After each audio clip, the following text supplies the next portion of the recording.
reflecting personally, how do you think you personally benefit from being in relationship with good men, men who see you, men who challenge you, who keep you honest? Yeah, I think that there's so many ways that I benefit personally. I think that I talk about this all the time, or as often as I can, that we as men learn about how to be a good man and how to be good at being a man through the modeling of other men. Mm, And so I think we can oftentimes look at a man and kind of discern a little bit, not entirely, but we can kind of discern who he is based on the men that are around him. And you can kind of discern also the men that he keeps based on who he is. So I think I've benefited deeply because, or through the accountability, I've mm, benefited through the modeling of the men that I'm surrounded by, of what it can look like to be an exceptional father or an exceptional husband or an exceptional leader. And I see that through the modeling of other men. So I think the modeling is the one way, because I think that we as men, we transmit masculinity. And again, I'll just come back to personalization. I think how I've benefited is I've surrounded myself by as many good men as possible. And I've benefited through the transmission of their own strengths, what they've had to work on, what they've had to work through, the wisdom that has come along with their rock bottoms and their epic successes. All of that has been sort of metabolized in my life by being in mm, relationship with them. So I think that's a big one. And then I think the other piece is there's sort of like the cliche notion of iron sharpens iron.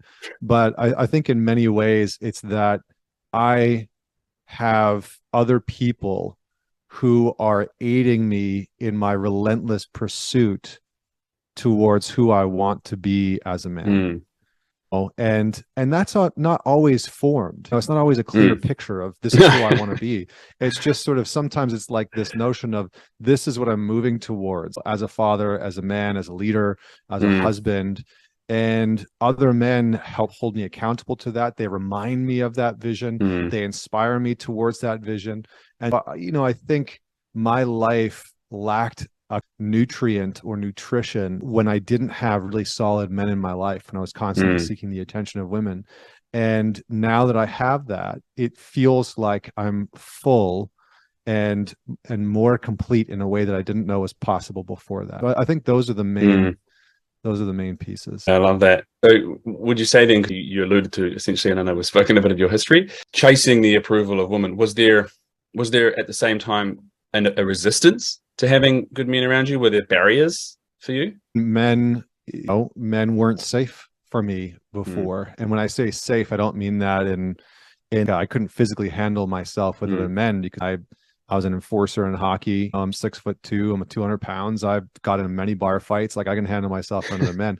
It's that it wasn't safe for me to trust other men. It mm, wasn't safe for me to love or be loved by other men, have men be close to me in my life and know about me. Because in my childhood, men either weren't around when I wanted them or needed them, they mm, left, or they were harmful. They were mm, verbally, emotionally, and physically abusive. And there was, unbeknownst to me in my youth, like avoidance of really good men because and I didn't really know this at the time, but I just sort of assumed that men were going to betray me in mm, some capacity. And I think that that's the case for a lot of guys that are nice guys or chasing after women's validation or don't have good men mm, in their life, is that there's some core underlying wound or pain that they have that they may not even know about. Mine was just, I didn't even know for a long mm, time until I finally, after I hit rock bottom, was like, oh shit, I really am afraid of being betrayed by men. And so I only let them in on the surface level of who I am. And I mm, never mm. actually go deeper with with the men in my life. And that really started to change after the rock bottom. And man, am I grateful for it. Me too, personally from my own experiences, but also because we get to be here and we get to be in community, we get to be friends, and I appreciate that insight. Thank you.